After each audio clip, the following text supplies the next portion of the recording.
Praise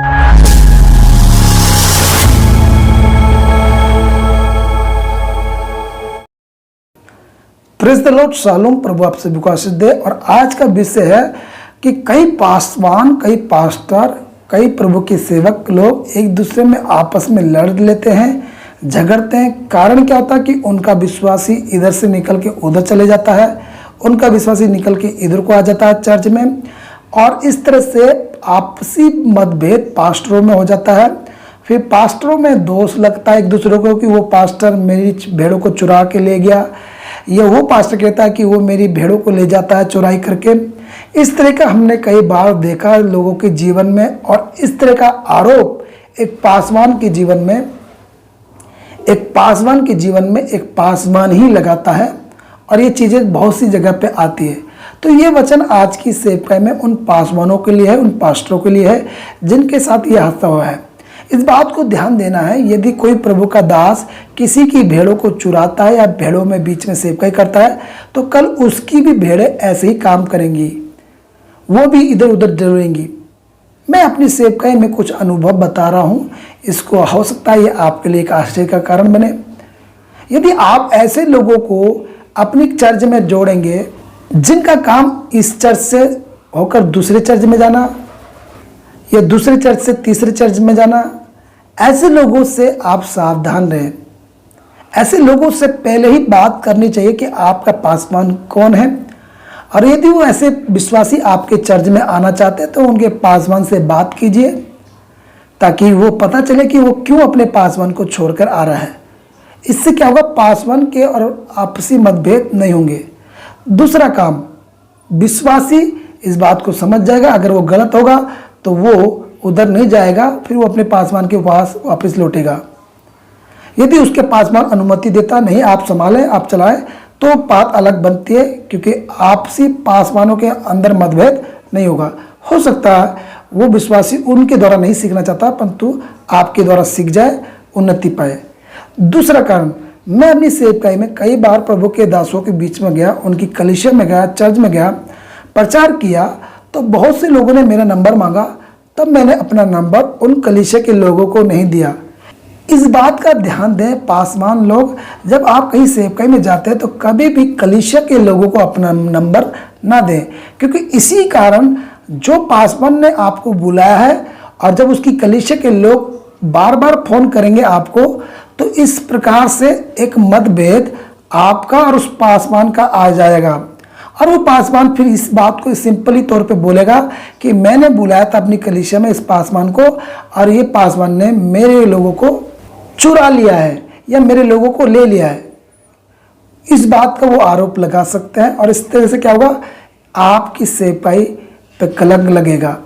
हो सकता है आप अच्छे बुद्धिमान हैं, हो सकता है आपको प्रभु अच्छा इस्तेमाल करता होगा, परंतु आपका एक काम है कि आप जब कहीं कलीसिया में जाएं, सेवकाई के लिए जाएं, आप प्रचार करें, जितना समय के लिए प्रभु ने आपको इस्तेमाल किया करके वापस लौटें, क्योंकि वो कलीसिया का न्याय करने का काम, उसको स्थिर रखने का काम उस पासवान का बनता है, जिससे आपके बीच में और उनके बीच में मतभेद ना हो, आप आगे भी प्रभु की सेवकाई के लिए उनके बीच में जा सकें।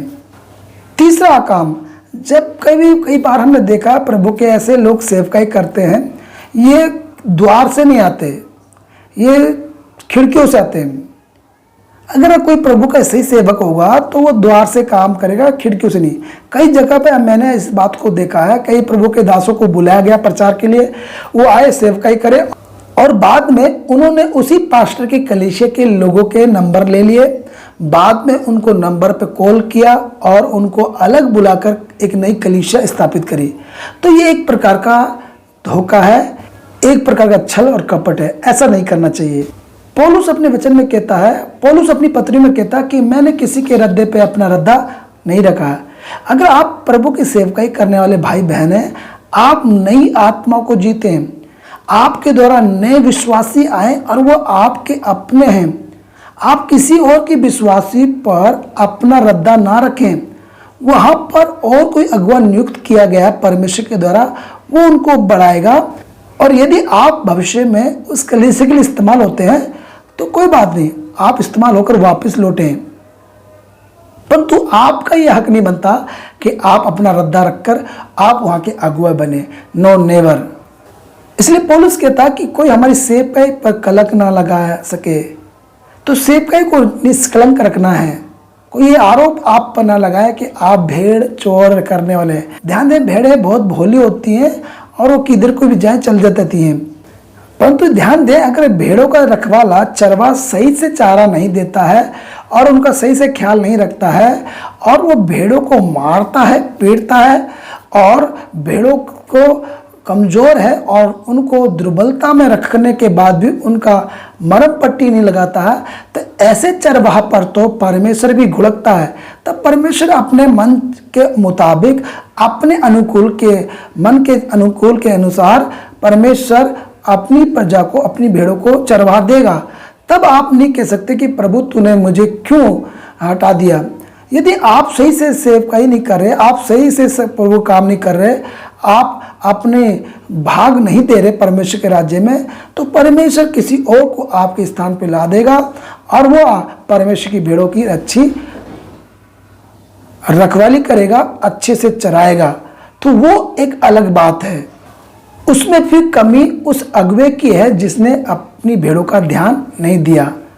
और भेड़ों को जल चाहिए, भेड़ों को चारा चाहिए, भेड़ कमज़ोर है तो उन्हें ताकत चाहिए। यदि ऐसा कोई चरवा मिलेगा भेड़ों को जो उनको अच्छा चारा दे, अच्छा जल दे, अच्छी रोटी दे और उनकी मरम पट्टी पे ध्यान दे, तो भेड़ें ऑटोमेटिक वो खुद ही जाएंगी, ना कि वो भेड़ को चुराने के लिए चरवा आया। वो भेड़ें खुद ही उसके पास जाएंगी। तो ये कर्तव्य बनता है कि एक चरवाहा का कि अपनी भेड़ों का अच्छे से रखवाली करे, अच्छे से ख्याल रखे, अच्छे से ध्यान दे, अच्छे से चराए। हम देखते हैं व्यवस्था विवरण 23 अध्याय के 24 पद में लिखा है, जब तो किसी दूसरे की दाख की बारी में जाए तब पेट भर मन माने दाख खा तो खा, परंतु अपने पात्र में कुछ ना रखना। देखिए यहाँ पर लिखा कि तू दाख की बारी में जा और जितना मन करे, जो अच्छे अच्छे दाख की बारी में अंगूर है उसे खा सकता है, खाना है, परंतु अपने साथ उसको किसी पात्र में रखकर छुपा के लेके नहीं जाना है। यानी कि आपको प्रभु की सेवकाई के लिए, कहीं पे भी प्रचार के लिए, प्रभु के राज्य के लिए बुलाया जाता है उन कलीसिया में, उन विश्वासियों के बीच में, तो आपको जो भी प्राप्त होता है वहाँ की कलीसिया के द्वारा, वहाँ के अगुओं के द्वारा, जो भी धन संपत्ति दान भेंट जो भी आपको मिलता, आदर सम्मान, आप उसको ले सकते हैं, परंतु उनके विश्वासियों को अपने साथ नहीं रख सकते, उनके विश्वासियों को अपने अनुयायी नहीं बना सकते। वो अनुयायी किसके हैं? उस पासवान के द्वारा, उस कलीसिया के झुंड के हैं और वो परमेश्वर के अनुयायी। आप अपने चेला नहीं बना सकते, आप अपनी कलीसिया में नहीं रख सकते, अपने पात्र में नहीं रखना, यानी कि अपने चर्च में नहीं मिलाना है। वो किसी और चर्च की भेड़ें हैं तो अपने चर्च में नहीं ले लेना है। आपको मालूम है विजेंद्र पास्टर ने क्या किया?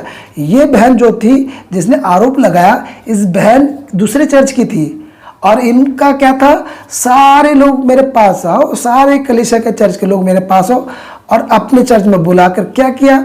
ये घाटा किया। और किसका नुकसान हुआ? लिखा किसी के दाग की बारी के में तुम खा सकते हो, आप कमा सकते हैं, आप दान भेंट ले सकते हैं, आप इस्तेमाल हुए चंगाई के लिए, भविष्यवाणी के लिए आप बोल सकते हैं लाइए मुझे दान दीजिए, वो अलग बात है, परंतु आप उनको अपना अनुयायी नहीं बना सकते। हम देखेंगे व्यवस्था विवरण 23 का 25 में भी, और जब तू किसी दूसरे के खड़े खेत में जाए तब तू हाथ से बाले तोड़ सकता है, परंतु किसी दूसरे के खड़े खेत में हंसुआ ना लगाना। देखिए यहाँ पे साफ लिखा कि तू किसी के खेत में, खड़े खेत में जा सकता है और बाले तोड़ के खा सकता है बिना पूछे, परंतु हंसुआ यानी कि दराती नहीं चलानी काटने के लिए। कटने का काम किसका है? उसी खेत के अगुवे का, उसी के खेत का जो मालिक है। क्या होता है अधिकतर, कहीं प्रभु के दास को बुलाया गया, प्रभु की सेवकाई के लिए वहाँ गए, उस चर्च के लोगों में प्रचार किया और वहाँ के विश्वासी की थोड़ा चिन्ह चमत्कार या भविष्यवाणी देख के या उनकी व्यवहार को देखकर खुश हो गए। अब उनके विश्वासियों ने अपने अगुवे से तो बपतिस्मा नहीं लिया, परंतु जिसको बुलाया गया तो उससे गुरु ज्ञान ले लिया, बपतिस्मा ले लिया, या जो अपने अगुवे को तो दान भेंट दिया नहीं, दसवां दिया नहीं, परंतु उस अगुवे को देने लगे जो पहली बार उनके चर्च में आए। तो इस प्रकार से क्या हुआ? हंसुआ नहीं लगाना है, हमको शिक्षा देनी है, चाहे वो बपतिस्मा की है, चाहे वो दान भेंट की है, या उन्नति की है, आशीष की है, परंतु वो किसके लोग हैं? जहाँ पर खुदा ने अगुआ नियुक्त किया। बाइबल कहते हैं नए नियम में परमेश्वर के दासों ने जगह जगह पे अगुए नियुक्त करके वो चले गए। नियुक्ति किया, जो परमेश्वर ने जहाँ पर अगुआ नियुक्त किया वहाँ पर मेरा काम उस अगुए को लेकर, उसकी कलीसिया को लेकर उसको बढ़ाने का काम है, ना कि उनको लेकर अपने साथ अपने पात्र में रख लेने का। नहीं, वो पात्र जितने भी हैं वो सब विश्वासी किसके पात्र में होने हैं? वो किसके बर्तन में जानी है मछलियाँ? वो परमेश्वर के बर्तन में जानी है मछलियाँ, वो परमेश्वर के पात्र में जाने हैं वो सब लोग। सो इस तरह से हम सही रीति से सेवकाई कर कर हम अपनी सेवकाई पे किसी के द्वारा दोष नहीं लगा पाएगा कोई भी। हमारी सेवकाई निष्कलंक रहेगी और हम एक अच्छी सेवा करते हुए आगे बढ़ेंगे। सो मैं विश्वास करता हूँ इस वचन के द्वारा आपने आशीष पाई होगी। जय मसीह की।